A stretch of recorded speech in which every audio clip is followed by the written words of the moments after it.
Christiane i Austin. Hvala vam što ste došli i srdačno vas pozdravljam u ime cijele naše zajednice i svih naših prijatelja i koji nas prate. Prate nas i na YouTube-u trenutno, tako da... Christian, Austin, thank you for coming. I wish you a warm welcome from all of our community and all of us that are following us through YouTube right now. Hvala Isus i Marije, hvala za pozivu i nadam se da će biti jedna lijepa večer i yeah, thanks for having us. You're welcome. Christiana ste čuli upravo na hrvatskom, donekle priča, zahvaljuje na pozivu i nada se da će biti lijepa večer. Za početak, Christiane, zamolio bi te da nam nešto kažeš malo o Samoi, o vašim korijenima, odakle dolazite, o obitelji i u stvari da nas upoznate malo sa Samoom, jer mislim da većina ljudi ovdje nema pravo poznavanje vaših korijena. Okay. You can do it in English, yes. I'll do it in English. Samoa is a small island in the middle of the Pacific Ocean.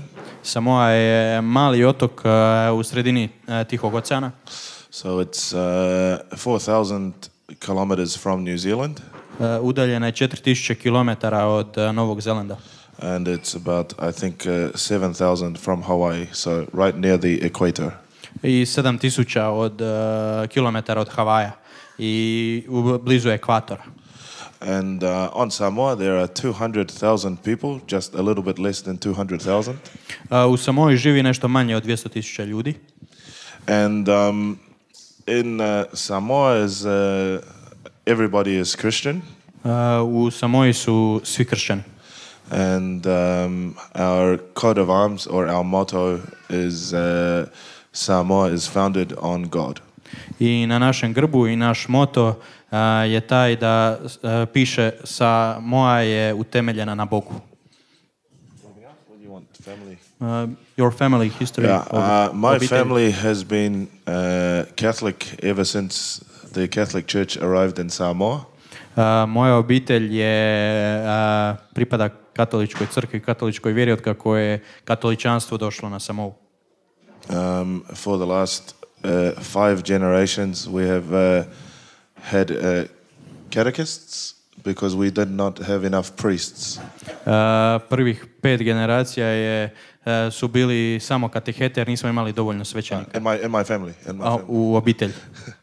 And so we are a very large, very Catholic family. Vrlo smo velika i vrlo katolička obitelj. For example, me and Austin are 2 brothers out of 8 siblings.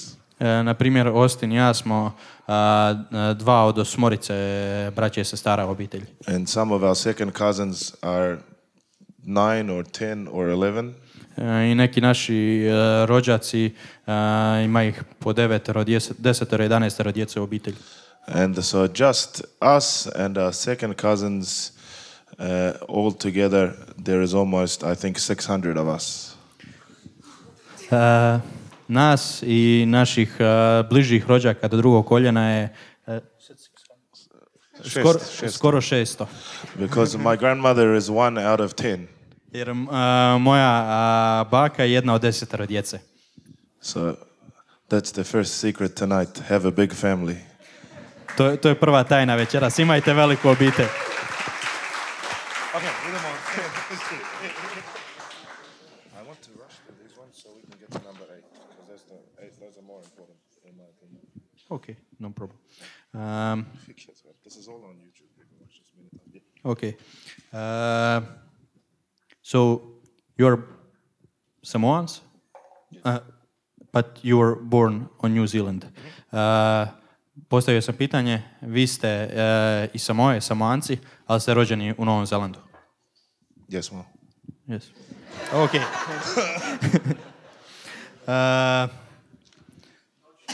Tell me about your faith, your Catholic faith, and how do you live it in your big family? Pitao sam pitanje, recite mi nešto o svojoj katoličkoj vjeri, kako ju vi živite i kako ju živite u svojoj obitelji. Yeah, so in my family, there are two compulsory prayer times that you must be at. U mojoj obitelji postoje dva obavezna razdoblja kad morate moliti. We have a rosary in the morning around 6:30 or 7. U 6:30 se moli krunica. And at night we have evening prayers as a family. I navečer imamo zajedničku obiteljsku molitvu. If you are on the premises of the house, you must be there. A ako ste na području kuće, morate biti tamo u to vrijeme. So we have had some parties that started like 2 in the afternoon. Imali smo neke zabave koje bi počinjale oko 2 popodne. And everybody is drunk by 6:30. I svi su oko 6:30 već But pijani. that doesn't matter. They must be there at that prayer. Ali to nije bitno, nego moraju doći na molitvu. Otherwise they can get out. Inače mogu letiti iz kuće. And not come back. I ne vraćati se više. And so for us, that is the structure of our family life, is those two things. I to je struktura našeg života, temelj. On top of that, we are, obviously you must go to mass on Sunday.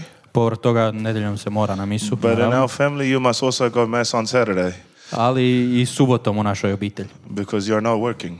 Jer subotom se ne radi. So there's no excuse. I nema isprike za ne otići. And you must go mass on first Friday. Morate otići prvi petak na misu. And you must go to mass also on, even if it's not a holy day of obligation, it's still an obligation in our family. Iako nije neki zapovjedni blagdan, ako je blagdan, opet se mora ići na misu. So when people ask us, how do you go to mass every Sunday? Kako to, ljudi nas pitaju kako to da idete na misu svake subote. I said it's normal for our family to go to mass at least 3 or 4 times a week. U našoj obitelji je normalno ići na misu 3 ili 4 puta tjedno. And that completes the structure of what makes a strong Catholic family, in my opinion. I to, po mom mišljenju, zatvara krug i stvara uvjete da se neka obitelj bude čvrsto katolička. And it is true what they say, a family that prays together stays together. Istina je kad kažu da obitelj koja moli skupa ostaje skupa. And so one last thing is a tradition that was passed down from Samoa. I posljednja stvar, tradicija koju smo naslijedili iz Samoe. Very good, man. You're very good. Which is the Angelus, 6 in the morning, 12 midday, and 6 p.m. at night. To je anđelski pozdrav Gospi u 6 ujutru, u podne i u 6 navečer. So in Samoa, the bell will ring and everything has to stop. U Samoji, kada zvona na crkvi zazvone, sve mora stati. So you are not allowed to drive, you are not allowed to play volleyball, you are not allowed to do gardening, everything must stop. Not even walking, must stop. Ako se vozite morate stati, ako igrate odbojku morate stati. Ako ste u vrtu i nešto radite, sve staje. And you must pray the Angelus. I morate izmoliti anđeo Gospodnji. And if you don't, there are men with big sticks and they will break your car. Ako to ne učinite, postoje ljudi sa velikim palicama i uništit će vam auto. So it's your decision. Vaša odluka. In our family in New Zealand, u našoj obitelji na Novom Zelandu, at 6 o'clock or 12 o'clock, sometimes 6 in the morning, nekad u 6:30, nekad u 6 ujutro, when the Angelus is time to pray the Angelus, someone will start it and everyone just stops everywhere around the house and they will answer. Bilo ko je u kući ko je skužio započne molitvu i svi ostali samo nastavljaju. So it's very common to hear in Samoan, Angeleli Fatongia Maria, and someone's answering from the other side of the house. Jako je često da se čuje da neko počne Zdravo Marija milosti puna, a neko drugi nastavlja na drugom dijelu kuće. And the reason why I'm telling you this is because I think in this day and age we do not we question why people do not live a Catholic life, but we do not structure our life around very Catholic things. So, razlog zašto ovo govorim je zato što si kao katolici postavljamo pitanje zašto ljudi ne žive svoju katoličku vjeru, a u stvari ne činimo život takav da je on strukturiran i da je u centru ono što čini samo našu katoličku vjeru. Yes, so that's my family. To je moja obitelj.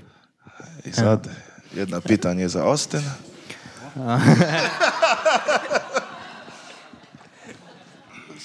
One question for Austin. Austin, ti si Christianov brat i znam prvo.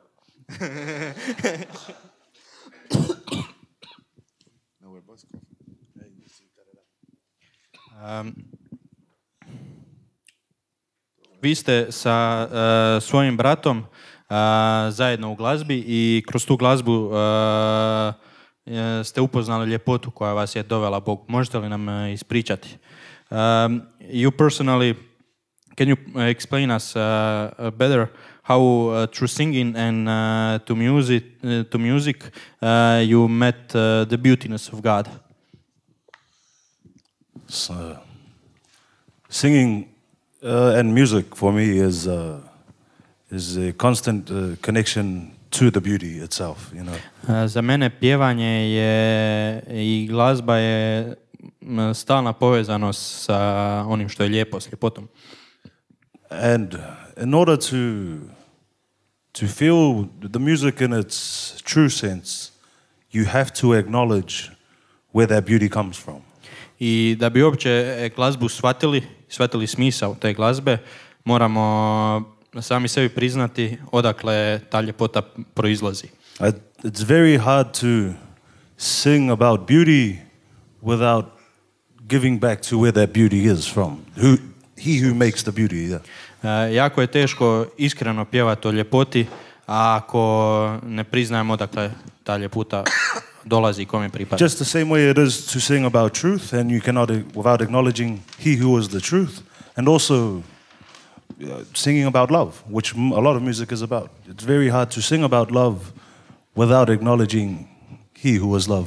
And that for me in the music, being able to communicate that with other people, I think is it's a blessing in itself, but it is also something that allows me to, you know, share it more.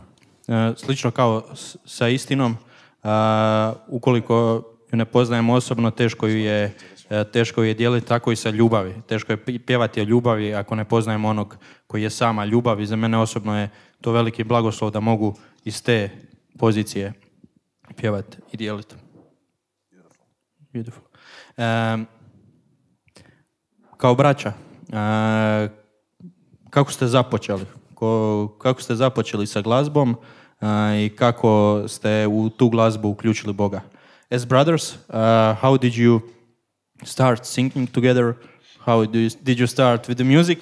And how you involved God into that?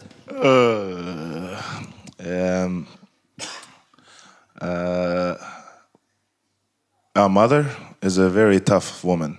Naša majka je jako stroga osoba. Žena. And we have this thing in our church, in Samoan churches, it's every October, it's called Children's Sunday. U 10. mjesecu imamo u Samoi jednu stvar koja se zove nedjelja s djecom, dječja nedjelja. And for that Sunday, children must do some performances after Mass, and they must memorize some things from the Bible and do some plays and sing songs, all of these things. I na tu nedjelju djeca moraju zapamtiti neke dijelove iz Biblije, odigrati nekakvu predstavu, nešto otpjevati. And my mother treated Children's Sunday like it was the finals of American Idol. A moja majka se odnosila prema toj dječjoj nedjelji kao da je finale Amerika ima super talenta ili tako nešto. And we would be practicing the night before, many nights before, until 2-3 in the morning. I puno večeri prije toga bi vježbali do 2-3 ujutro. And she would sit there with a stick or a shoe. Sjedila bi ispred nas ili sa nekakvim štapom ili sa cipelom u ruci. And you had to remember your Bible verse, or else it was you get whacked. Mora si ili zapamtiti biblijski citat ili bi dobio po prstima. And we can debate if it was good or not, but I remember those verses forever. Možemo sad debatirati je li to dobar pristup, ali tih se citata još uvijek sjećam. And so because of that singing together, Austin was like, I think 4, and I was, how old am I more than you? 6, 7? I kada je to bilo, moj brat je imao 4, a ja 6-7 godina. That's how we started singing together. Tako smo započeli zajedno pjevati. And as we grew up, in our family there was a rule. If you wanted to do it outside of the church, you had to give your talent first in the church. I u našoj obitelji je bilo pravilo, ukoliko se nečim želimo baviti izvan crkve, morali smo taj talent prvo dati u crkvu. So if you want to be a singer in the world, you had to be in the choir at church first. Ako si htio biti pjevač u svijetu, morao si prvo biti član zbora u crkvi. And if you wanted to have a big mouth outside of the church, you had to do the readings in the church. Ako si želio puno pričat izvan crkve, morao si čitati u crkvi. And that's how we were raised. I tako smo bili odgojeni. So that's the answer to your question. Thank you. To je odgovor na moje pitanje. Kako započinje vaš dublji iskorak u vjeru i vaše dublje poznavanje Gospodina? How you're deeper going into, how you started going and understanding faith deeper and your relationship with the Lord? We will both answer this one. Bojica će odgovoriti na isto Okay. pitanje. So for me, when you grow up like this, you have a decision. Za mene, kada odrastaš na ovakav način, moraš donijeti odluku. So I remember maybe age 13 to 16, I really hated being Catholic. Sjećam se kad sam imao između 13 i 16 godina, mrzio sam biti katolik. Because it was all forced on me. And I thought I had some rights, and I thought, you can't force me to do these things. Jer na sve ovo sam bio prisiljen i tada sam počeo razmišljati, ja imam svoja prava i ne može me se tjerati na nešto. But when I turned 16, that's my first experience of life was a little bit more difficult. Ali kada sam navršio 16 godina, doživio sam svoje prvo iskustvo gdje sam shvatio da je život malo teži nego što sam mislio. And I found myself going back to these prayers, Hail Mary and praying the rosary. I osjetio sam potrebu da se ponovno vratim ovim naučenim molitvama, Zdravo Marijo, Krunica. And even when I was about 14, 15, 16, I went to America and I came to Europe and I traveled quite a lot. I čak i kad sam imao tih 14, 15 ili 16 godina, išao sam u Ameriku, u Europu, puno sam putovao. And all I remember was the only place that felt like home was a Catholic church. I jedino čega se sjećam je da kad bi došao u katoličku crkvu, jedino bi se tamo osjećao kao da sam doma. And so often I would go to, I remember I was 15 in New York, in Manhattan, and I had a whole day. I sjećam se jednog trenutka, imao sam 15 godina i bio sam u New Yorku, na Manhattanu. Imao sam cijeli dan slobodan. And everyone else in our orchestra, they went to go do some shopping or some sightseeing, and I went to go look for a church, and I went to mass. I svi iz mog orkestra su iskoristili taj dan da odu u shopping, da odu razgledavati znamenitosti. Ja sam pronašao crkvu i otišao na misu. And so even now in my life, those things are still very fundamental, because like I talked about before, it structures your life and it reminds you who you are, so you don't get confused by this world. I do danas te stvari me određuju, kao što sam rekao, daje okvir životu i pomaže nam znati tko smo i što smo. Austin? For me, I didn't. I grew up until the end of high school, and for me faith was I do it because I'm told. Sve do kraja srednje škole vjera je bila nešto što sam činio zato što sam morao, zato što mi je bilo rečeno. But then when I was 21, I lived with my father for 2 years, and my father and his new family are not Catholic. I do 21 godina živio sam 2 godine sa ocem i njegovom novom obitelji koja nije katolička. And it felt very lonely at times, being in a new place with not the family I was raised with, and nobody that none of my local community. I osjećao sam se na trenutke jako usamljeno jer je bila nova obitelj, novi ljudi, nije bila zajednica u kojoj sam ja odrastao. But then one Sunday I found the local Catholic parish where my father lives in Australia. I u Australiji gdje mi otac živi pronašao sam lokalnu katoličku župu.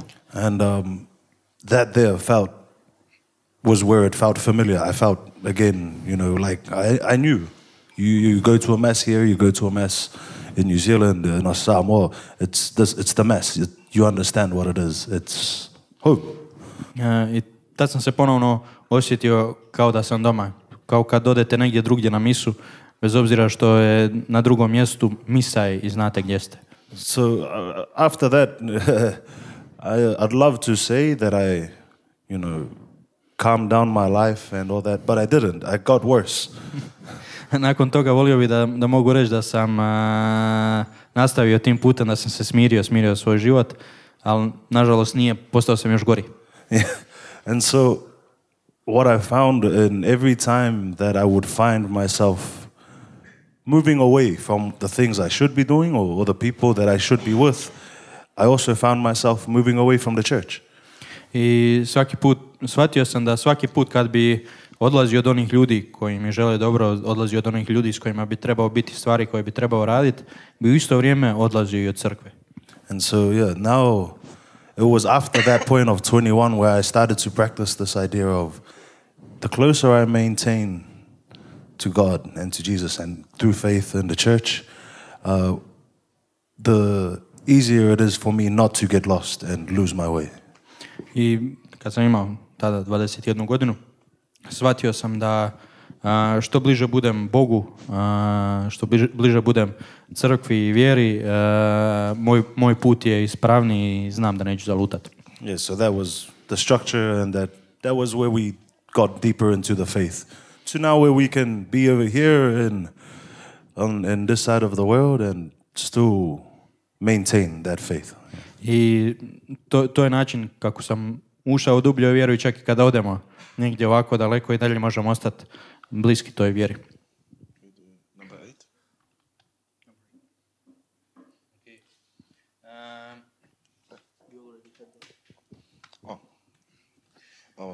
Don't worry. Something more than. When we are at the topic of Catholic faith, you, Christian, you and I just spoke about how your grandma took you every Friday to adoration. Yes. Can you share your experience? Dok smo razgovarali ovdje, Christiana i ja, podijelio mi jedno iskustvo kako je sa bakom svakog petka išao na klanjanje, pa sam ga zamolio da ispriča. Yeah, I have to tell you first, school holidays is a completely different schedule for my family. Moram vam ispričati, kada smo na školskim praznicima, u mojoj obitelji je potpuno drugačije. Then you have two things you must do in the morning. Go to rosary and go to mass. Postoje dvije stvari koje se rade ujutru, to je izmoliti krunicu i otići na misu. If you do not do one of these two things, you are not allowed to come out of the room, you are not to eat, you are not to do anything. You stay in the room, do not make noise and try again tomorrow. I ako te dvije stvari se ujutro ne naprave, nemaš pravo izaći iz sobe, nemaš pravo jesti, nemaš pravo javiti se do sutra ujutro. So on Friday we had mass at 9 a.m. and the adoration was straight after mass until 12 noon. I petkom ujutro bi misa bila u 9 i odmah nakon mise bi započelo klanjanje koje je trajalo sve do podneva. And you were not allowed to go, you were only allowed to go to the bathroom once, you were not allowed to go outside, and you were not allowed to run around or fall asleep. Na WC se smjelo otići samo jednom, nije se smjelo izlaziti iz crkve, nije se smjelo hodati okolo, niti se smjelo zaspati. And you were only allowed to walk around the stations of the cross one time. I samo jednom se smjelo ići po postajama križnog puta. And we were, I was like 8, 9, Austin was 6. You know, these are not adults, these are children. I ja sam imao 8 ili 9 godina, Austin 6 ili 7. And when you're in that situation, you have no option. You might as well pray. Kada ste u toj situaciji, nemate druge opcije nego molite. And so I remember I just have the rosary beads and I go around and I go around and around and around. I calculated that if I went around maybe 15 times, that will be almost to the end of the adoration. Uzeo sam krunicu i molio sam Zdravu Mariju na svakom zrnu i skužio sam da ako 15 ili 20 puta prođem cijelu krunicu, klanjanje je skoro gotovo. And you know what? Now it's interesting because we are famous technically now. Znate što? Sada smo tehnički poznati, popularni. So here in Zagreb, every day like 15-20 people ask us, jeste vi Samoana? Jesmo. Kad ste došli? All of these things. Svakog dana nas ljudi susreću, postavljaju nam pitanja, 15-20 ljudi, čuli ste pitanje. And it's easy for you to think that you are some big person and you are important and you're easy to forget the things that got you here. I lako je umisliti da ste bitni, da ste popularni uz okolice i zaboravi stvari zbog kojih ste došli ovdje. And so for me one of the most beautiful things is when we get a time to funnily enough have some adoration. I jedna od najljepših stvari mi je osobno da kada imamo dovoljno vremena da možemo otići na klanjanje. So we were performing in Dubrovnik and we just finished sound check and they said you have 2 hours free, do what you want to do. I imali smo nastup u Dubrovniku, imali smo tonsku probu, nakon toga su nam rekli imate 2 do 3 sata slobodno, radite što god želite. And so I went for a walk around the old city and I found a little adoration chapel. Hodao sam okolo gradom i našao kapelu koja je trajno klanjanje. And I prayed there for an hour and I tell you, everything that you think is important just fades away in that moment. I molio sam tamo sat vremena i vjerujte mi, sve što sam mislio da je bitno, u tom trenutku je samo nestalo.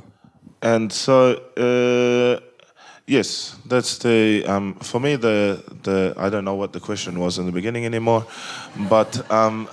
but that's what I really wanted to talk about is as Catholics we have the biggest gift in the Eucharist, and it amazes me how many Catholics never use this gift of the Eucharist. Zaboravio sam već što je bilo pitanje, ali o ovom sam htio pričat. Imamo najveći dar u Euharistiji koji nam je dan i iznenađuje me koliko katolika ne poznaje taj dar. Like for me, because of now you've heard how we grew up. Čuli ste kako smo odrasli. It's become a very, very big part of our life and of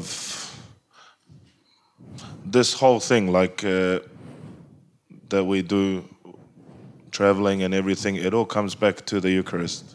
I postalo je doslovno dio našeg života. Kad god putujemo, uvijek je centar svega Euharistija. And for like, I think it's easy to be faithful when you have no money and no talent and nobody loves you. It's very easy to believe in God in those moments. I lako je vjerovati u Boga kada nisi bogat, kada nisi popularan, kad nemaš puno ljudi koji te vole.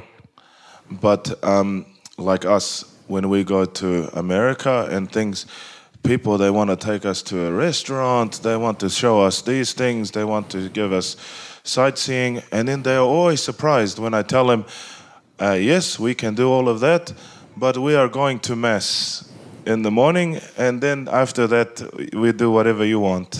I kada odemo, na primjer, u Ameriku, ljudi nas žele voditi u restorane, pokazivati na mjesta, ali se uvijek šokiraju kada im kažu može, ali ćemo prvo ujutro otići na misu, pa onda sve ostalo. And they are even more shocked. Croatian people, they are more shocked that we can sing all night until 4 or 5 in the morning, and I will still be in the mass at 9 o'clock the next day, awake, singing, completely sober, and they're like, no, I cannot do this.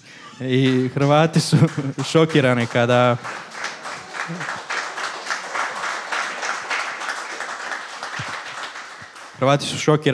do 4-5 ujutru pjevamo i pijemo i zabavljamo se, i u 9 ujutru smo na misiji trijezni i pjevamo, i oni kažu mi to ne možemo. And then I ask them why not. I pitam ih zašto ne. If you drink, I know Croatians, they can drink Monday night, Tuesday night and still go to work. So why can you drink Saturday night and not go to church? I pitam ih zašto ne, jer znam da mogu piti svaki dan u tjednu i otići ujutru na posao. Zašto to ne može biti nedjeljom? And I'm not trying to say that I'm better than anybody, but the first thing is, going back to the Eucharist, if you do not even see God face to face for 1 hour in your week, it's going to be a very hard life.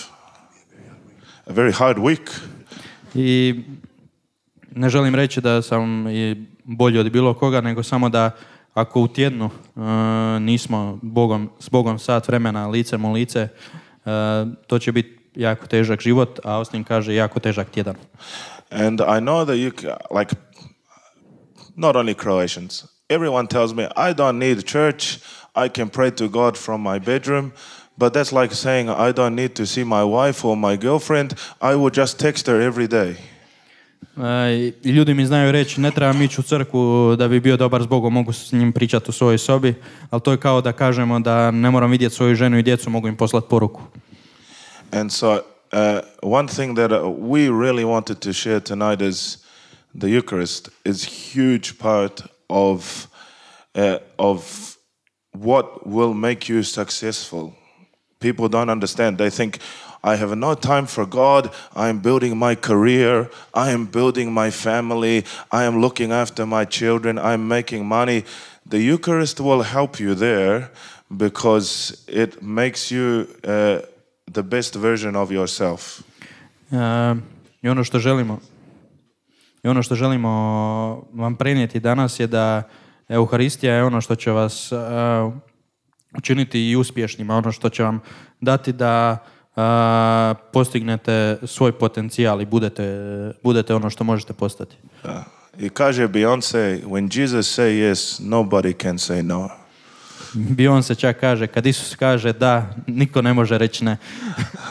But more seriously, Pope Benedict, we were sharing this before, Pope Benedict has a beautiful quote, the world offers you comfort, but you are not made for comfort.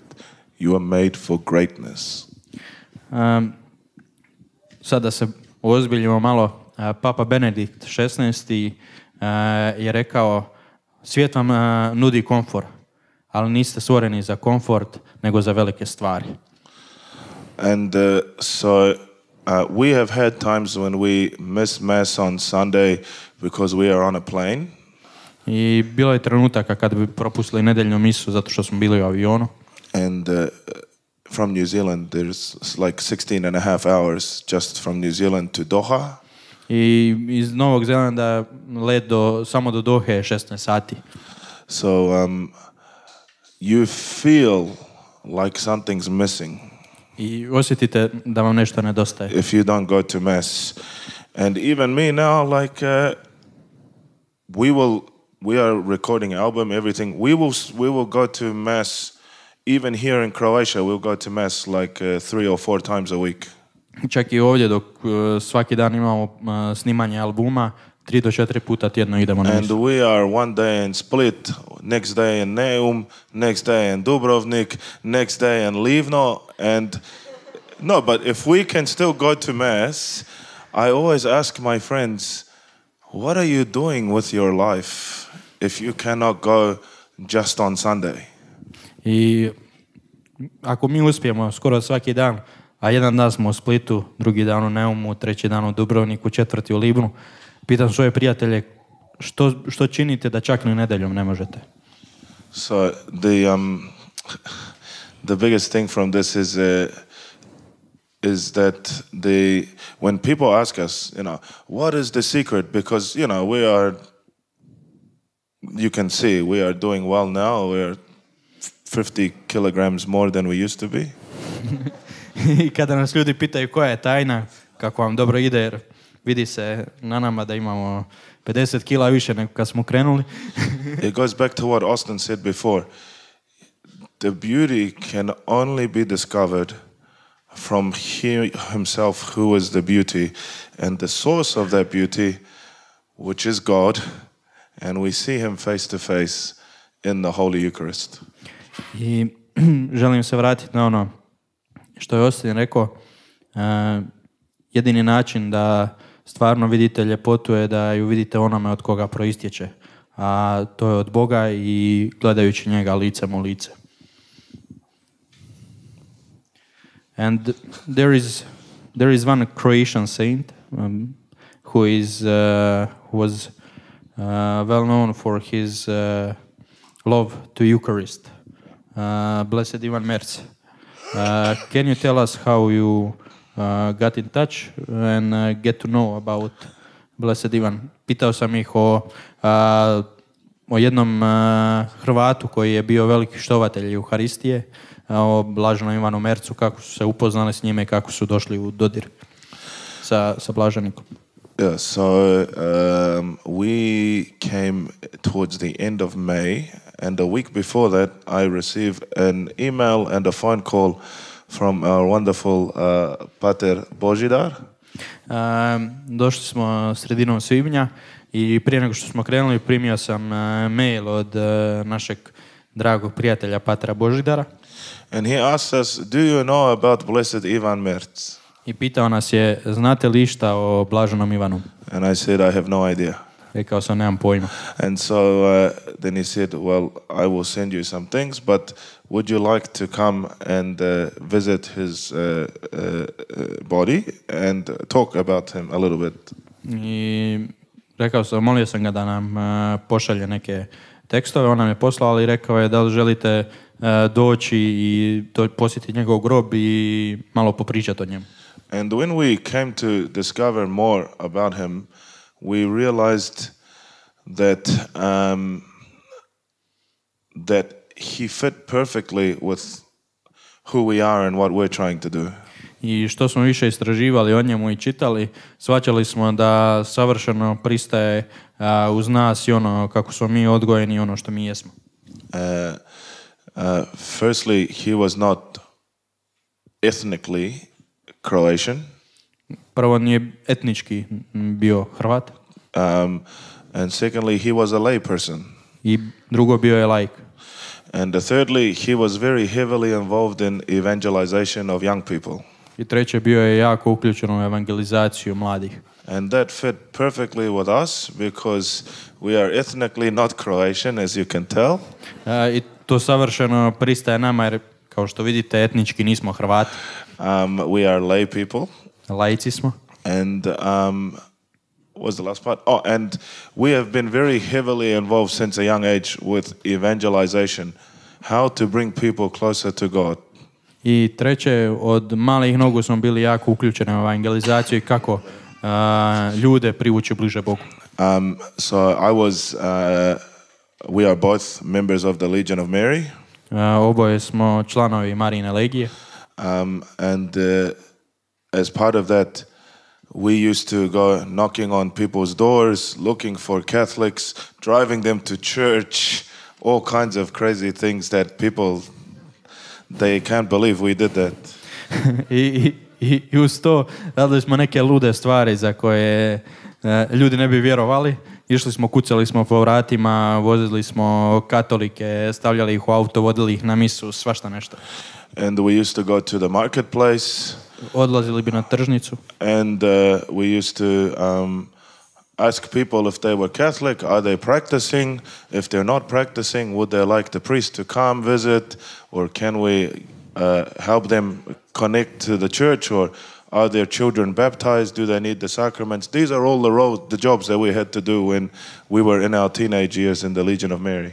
Kada smo bili tinejdžeri, slali bi nas na tržnicu i tamo bi išli od čovjeka do čovjeka i pitali jesu li katolici, da li prakticiraju svoju vjeru, ako ne, da li žele da im svećenik dođe doma, da porazgovaraju, da li su krstili djecu, ako ne, da ih krste i takve stvari. So, Blessed Ivan Merz, it felt like, because we were also just starting our career as recording artists, we just signed a contract with Croatia Records, we just released our first singles, and it came together like he was going to be our patron for our mission. I dogodilo se da smo se upoznali sa Blaženikom u trenutku kad smo potpisali ugovor sa Croatia Recordsom, izbacili svoj prvi single i cijela ta priča je krenula i ispalo je, doživjeli smo kao da će nam on biti svetac zaštitnik u ovoj misiji. And the most important thing was his love of the Mass and his love of the Eucharist. A najbitnija stvar je bila njegova ljubav prema misiji i Euharistiji. So it's funny, Blessed Ivan Merz was obviously from 100 years ago, so he used to go to the traditional Latin Mass. I zanimljivo je da je Blažen Ivan, budući da je živio prije 100 godina, išao na tradicionalnu latinsku misiju. And me and Austina, we go to traditional Latin Mass in New Zealand and here in Zagreb actually. I Austin i ja u stvari na Novom Zelandu i ovdje u Zagrebu idemo na tradicionalnu latinsku misiju. And our priest in New Zealand is a Croatian. A svećenik u Novom Zelandu naš je Hrvat. And so he has been one of the best examples for us because he's a Dalmatian and he knows how Samoans and Dalmatians are very similar. If they don't have to do it, they're not going to do it. I ono što nam je bilo bitno, on je Dalmatinac, a Dalmatinci i Samoanci su jako slični. Ako nešto ne moraju napraviti, to neće napraviti. So, whereas you hear in the church now people say, we must be soft and we must be encouraging and we must be welcoming. Our priest is complete opposite. Sada u crkvi se često može čuti da moramo biti blagi, susretljivi, ohrabrujući, a naš svećenik je potpuno suprotno. He will come up if we have not been to communion, to the communion rail, at least like after 2 or 3 weeks, he will come up to you and say, why have I not seen you at communion recently? Ako 2 ili 3 tjedna zaredom nas ne vidi na pričesti, doći će nam izravno pitati zašto te ne vidim na pričesti. But he's not going to say you are a sinner or you're bad. He will ask you straight away, do you need confession? I neće te optužiti da si grešnik ili ne znam, nego će te odmah pitati da li ti treba ispovijed. And he will open the confessional any time of day. He sits in the confessional actually probably, I don't know, at least 20 hours a week, at least. I cijelo vrijeme će imati otvorenu ispovjedaonicu, bar 20 sati u tjednu je u toj ispovjedaonici. And so for us it's a great system. I went when we went back home, I talked to him about Blessed Ivan Merz, and if he's okay to, number one, we have a small chapel, if we can put the icon of Blessed Ivan Merz above the altar. I otišao sam kući i pričao sam s njim o Blaženom Ivanu i je li mu u redu da stavimo ikonu koju smo dobili iznad oltara u jednoj maloj kapelici. And he said yes, and then I said to him, also, can we start a Croatian rosary? Because Croatians in New Zealand now, they're in the 4th and 5th generation, and they all get married in the church and christening, but I don't think any of them actually go to church, or not many. I zamolili smo ga da počnemo moliti krunicu na hrvatskom, jer smo vidjeli da se Hrvati, koji su sad već 4. ili 5. generacija doseljenika u Novom Zelandu, dolaze tamo, vjenčaju se, krste djecu, ali ih ne vidimo previše u crkvi. Because when we started one for Samoans in the Latin Mass, when I first went to Latin Mass, there were only 3 Samoans. Me, an old lady and her husband. Jer slično se dogodilo kad smo krenuli za Samoance. Kada sam ja došao prvi put na latinsku misu, tamo su bila samo 3 Samoanca. Jedna starija gospođa, njen muž i ja. And now there are like 70 or 80 Samoans. Sada nas je 70 ili 80 Samoanaca. Because we started a rosary. Jer smo započeli s krunicom. Every month, and we started a little community which is not there to it's not there for to do fundraising or anything else. It's there so that you feel you have support living your life as a Catholic. I započeli smo sa krunicom i sa jednom malom zajednicom koja nije tu bila da bi se prikupila neka sredstva ili ne znam šta, nego samo kao potvora za življenje katoličke vjere. Yeah, and so I hope that we can do the same thing for the Croatian community in New Zealand.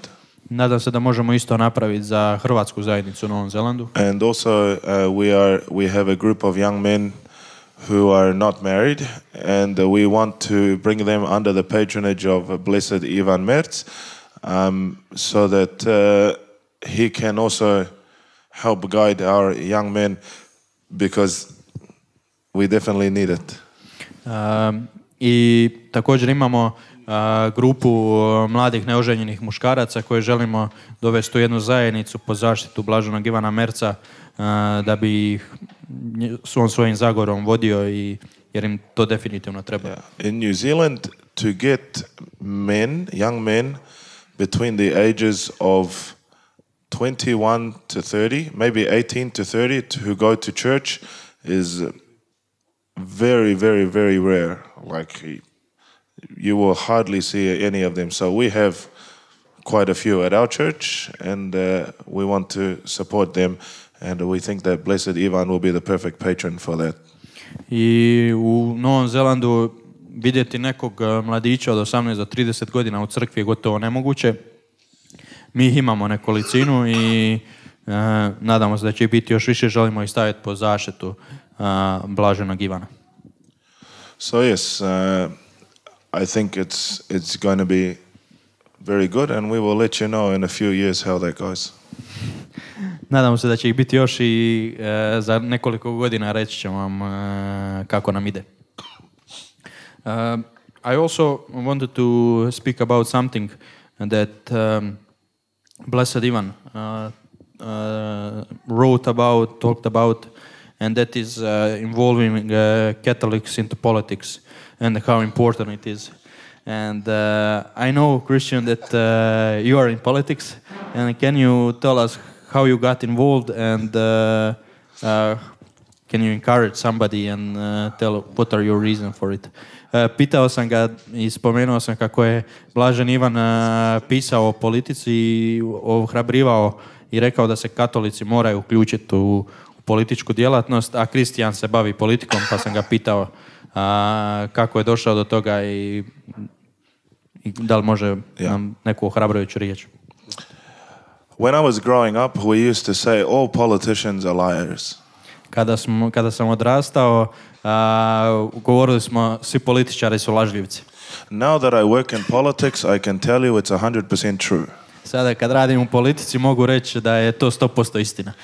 But especially amongst conservative Catholics, they think that all they have to do is pray and it's all going to magically be okay. I pogotovo među konzervativnim katolicima, misle da oni će moliti i sve će biti ok, sve će se promijeniti. I want to explain to you how liberal New Zealand is. Želim vam objasniti koliko je liberalan Novi Zeland. New Zealand has the most liberal abortion laws in the whole world. Novi Zeland ima najliberalnije zakone o abortusu u cijelom svijetu. So you can abort the baby all the way up till birth. Možete dijete pobaciti sve do rođenja. If the abortion fails and the baby is still born somehow, you have to refuse it healthcare. You are not allowed to save it. It must die on the table. Ukoliko pobačaj ne uspije i dijete se rodi živo, ne smijete ga prihvatiti, nego ga morate pustiti da umre na stolu. Now you are not allowed to pray outside abortion clinics. Više nije dozvoljeno moliti ispred klinika za pobačaj. You are not allowed to protest within, I think it's 400 meters of an abortion clinic. Niti se smije prosvjedovati protiv abortusa u krugu od 400 metara od klinike. So, when these things were happening, I got into politics thinking that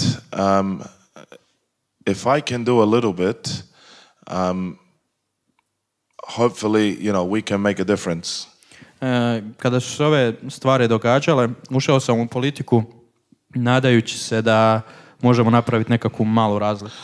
And what ended up happening was I discovered that the people in charge are not intelligent people.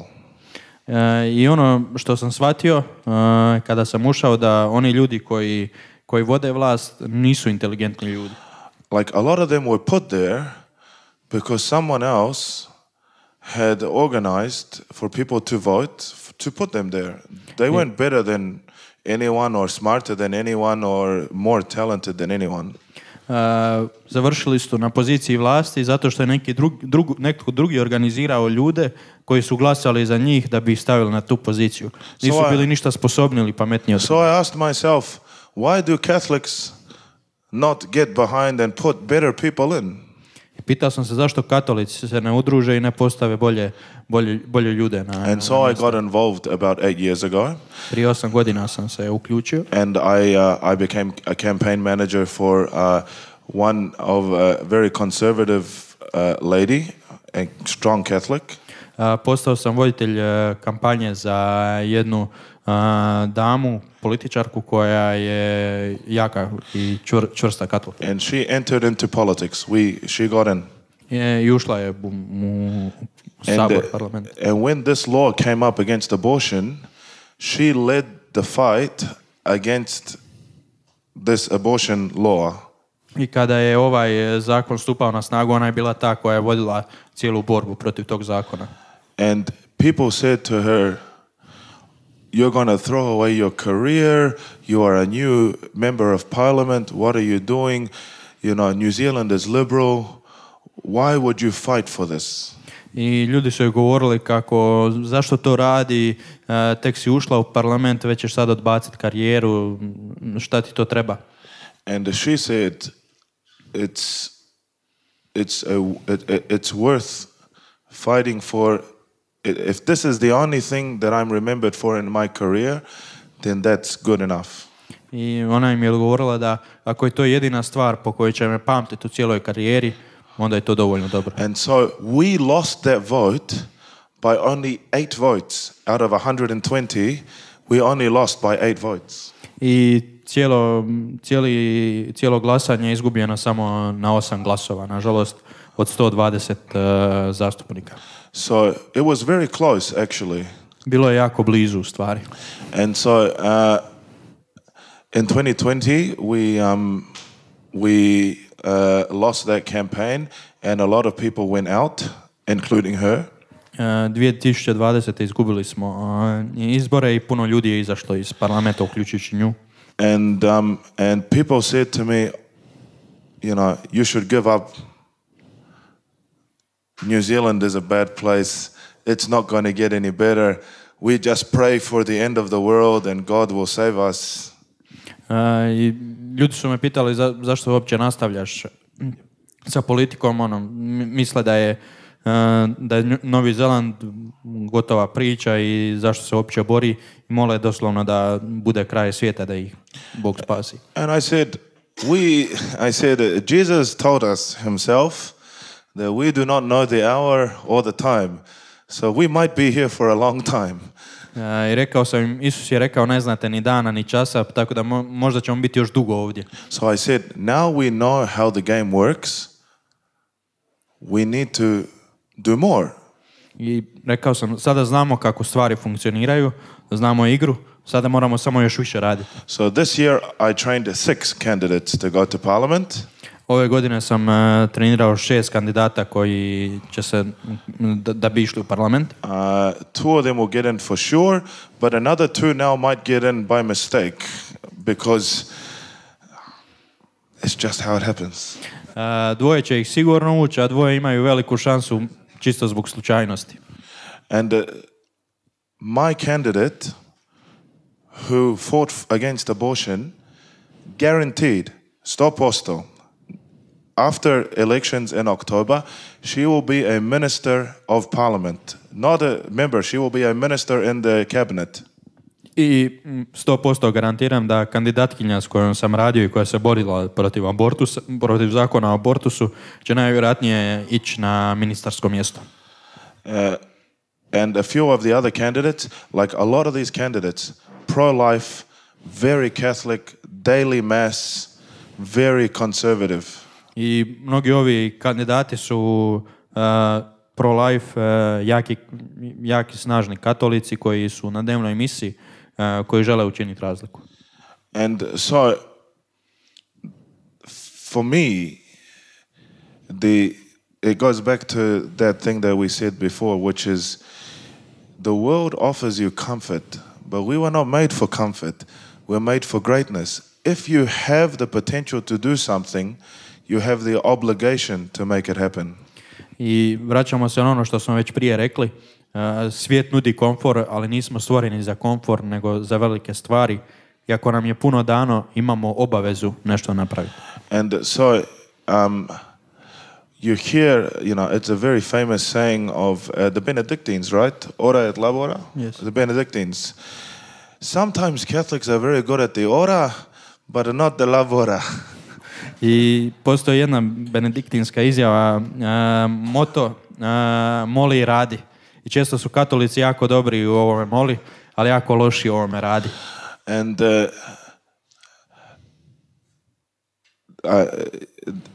in the scriptures it tells us, you might only have one talent, but don't bury it. You have to use it. So for me, I am blessed by God. I have a few talents.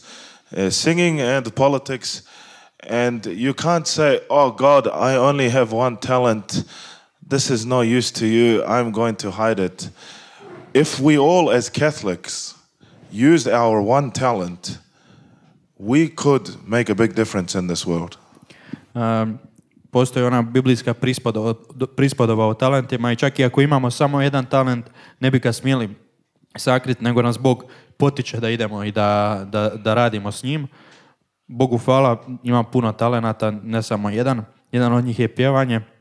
I kad bi svi samo taj jedan talent koji imamo iskoristili, mogli bi puno toga učiniti. And that's what Vatican II, Lumen Gentium tells us, is that our job is not as laity. People think Vatican II said, now laity are going to do everything at the altar. Lumen Gentium tells us our job as the laity is to sanctify the temporal realm, sanctify the world in our jobs, in our families, in our pubs, in the public spaces. But sometimes I think we worry too much about what's happening inside the church. We want to fight over what music, who is doing the readings, who is the altar server. But that's not our job. That's the priest's job. Priest's job is to do the things in the church. Our job is to sanctify the world. I drugi Vatikanski koncil i Lumen Gentium nam govore da uloga laika u svijetu je posvećivanje svijeta, naših obitelji, naših poslova. I često se mislimo da i previše razmišljamo o tome kakve su stvari u crkvi, tko šta radi u crkvi, ko čita, tko je ministrant. Ali to nije naš posao, to je posao svećenika, naš posao je posvećivanje struktura, posvećivanje svijeta i činiti to kao ovdje u pubovima, na javnim prostorima. Yeah, so to finish, we have a talent in music, and as you hear, I have a talent in marketing and politics, but I am 100% sure that there are many more talents here, and even though it seems hard, like to get into politics for me was crazy because it was completely opposite to what everyone else was doing, but now we are, after 8 years, starting to see some good things. I da završim, nas dvojica imamo talent za glazbu, ja imam još talent za marketing i politiku i mislim da ovdje ima puno više talenata od toga. I prije 8 godina kad sam krenuo u politiku, to je bilo suprotno svemu onome što su mi ljudi pričali. Ali danas, nakon 8 godina, vidimo prve plodove toga. Thank you, Austin. Thank you, Christian.